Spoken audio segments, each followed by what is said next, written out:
देखो, अभी ना हम लोग साइंस स्टार्ट कर रहे हैं, ठीक है। क्लास 10th का जो साइंस है ना, वो 3 पार्ट में है, फिजिक्स, केमिस्ट्री और बायोलॉजी, ठीक ना। तो लोग फिजिक्स पर स्टार्ट करते हैं, ठीक है। 10th लेक्चर, प्रकाश का अपवर्तन एवं परावर्तन, इसको कहते हैं इंग्लिश में reflection and refraction of light, ठीक है।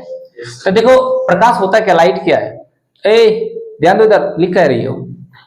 प्रकाश किसे कहते हैं, लाइट।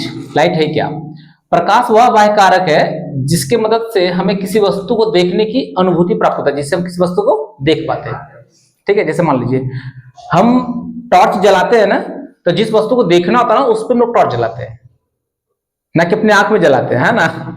तो जो लाइट पहले प्रकाश पे पड़ता है, प्रकाश जो है ना पहले उस वस्तु पे पड़ता है, और उस वस्तु से जो लाइट रिफ्लेक्ट हमारे आंख पे पड़ता है ना, तब हम उस वस्तु को देख पाते हैं ना। तो हम लाइट की मदद से किसी वस्तु को देख पाते हैं, ठीक है। हम लोग रिफ्लेक्शन में पढ़ेंगे चीजें कि कैसे वस्तु को देखा जाता है। नेक्स्ट पॉइंट है, प्रकाश हमें हमेशा सरल रेखा में गमन करती है। प्रकाश हमेशा सीधी रेखा में जाती है, स्ट्रेट जाता है, ठीक है। सीधा प्रकाश की लाइट गमन करती जाती है।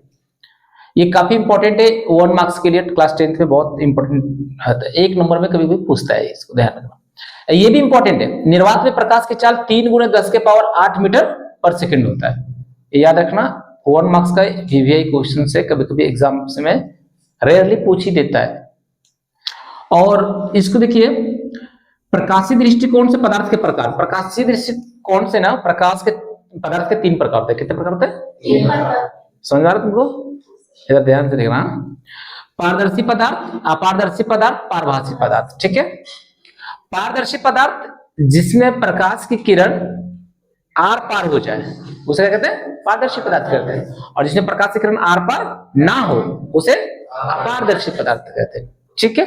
और जिसमें धुंधला धुंधला सा जाए, कैसे जाए, धुंधला धुंधला, मतलब थोड़ी थोड़ी जाए, तो उसे कहते हैं पारभासी, ठीक है। तो अभी पारदर्शी पदार्थ का मैंने डेफिनेशन लिख दिया। वैसे पदार्थ जो अपने से होकर प्रकाश की किरण को आने जाने देती है, ठीक है, उसे पारदर्शी पदार्थ कहते हैं। जैसे कांच, शीशे में प्रकाश की किरण आर पार हो जाती है, पानी में पार हो जाती है, हवा में पार हो जाती है, ये सारे क्या है, पारदर्शी पदार्थ है। अपारदर्शी पदार्थ जिसमें प्रकाश की किरण नहीं जाए, डेफिनेशन सेम है, केवल नहीं कर देना।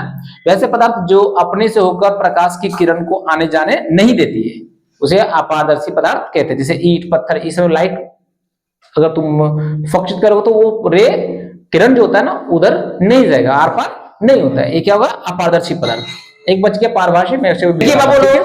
अभी ना हम 2 चीज बता चुके थे, एक पारदर्शी पदार्थ है, पारभासी, समझे कि ना। और ये अपारदर्शी हो गया था, तीसरा है पारभासी।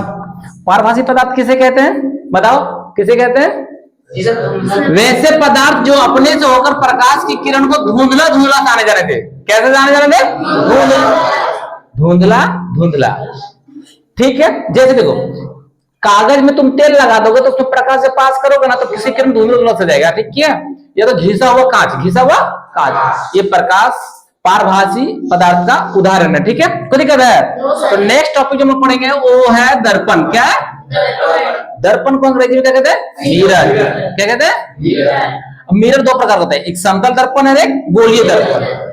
एक समतल दर्पण है, एक गोलीय दर्पण। समतल दर्पण को अंग्रेजी में प्लेन मिरर कहते हैं, और गोलीय दर्पण को स्फेरिकल मिरर कहते हैं, ठीक। तो अब देखिए, समतल दर्पण जो प्लेन मिरर होता है ना, उसमें शकल वैसा ही दिखेगा जैसे तुम रहोगे, जितना ऊंचाई का तुम रहेगा उतना ऊंचाई का प्रतिबिंब बनेगा, और जितना दूर तुम दर्पण से रहेगा उतना ही दूर पीछे का प्रतिबिंब बनेगा। यानी समतल दर्पण में बिल्कुल सेम वैसा ही जैसा ऑब्जेक्ट रहेगा, जैसा वस्तु रहेगा, कोई दिक्कत है नहीं ना।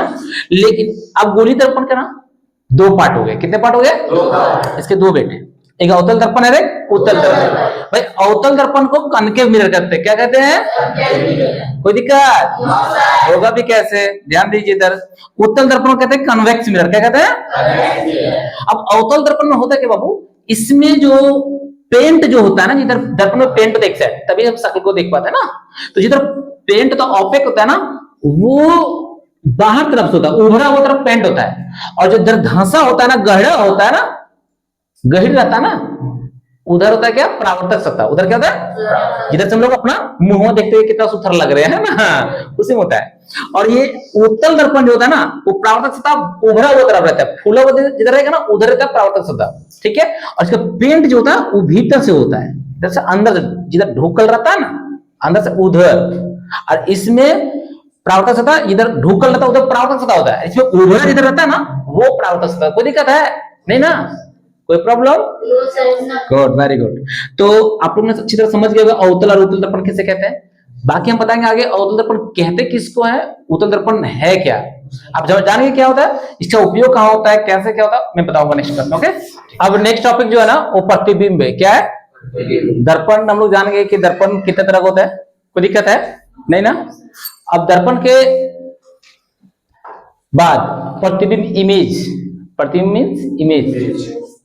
किसी प्रकाश स्रोत से उत्सर्जित प्रकाश की किरण परावर्तन या अपवर्तन के पश्चात जिस बिंदु पर कटती है या कटती हुई प्रतीत होती है ना उसे क्या कहते हैं, प्रतिबिंब। क्या कहते हैं, प्रतिबिंब। ठीक है। अब प्रतिबिंब के दो प्रकार है। कितने प्रकार है, एक वास्तविक प्रतिबिंब जिसको रियल इमेज कहते हैं, और दूसरा होता है काल्पनिक प्रतिबिंब जिसको आभासी प्रतिबिंब भी कहते हैं। ठीक है। तो देखो अभी फिलहाल कि प्रतिबिंब दो प्रकार समझ गया, वास्तविक और काल्पनिक। वास्तविक प्रतिबिंब किसे कहते हैं, सुनो गौर से।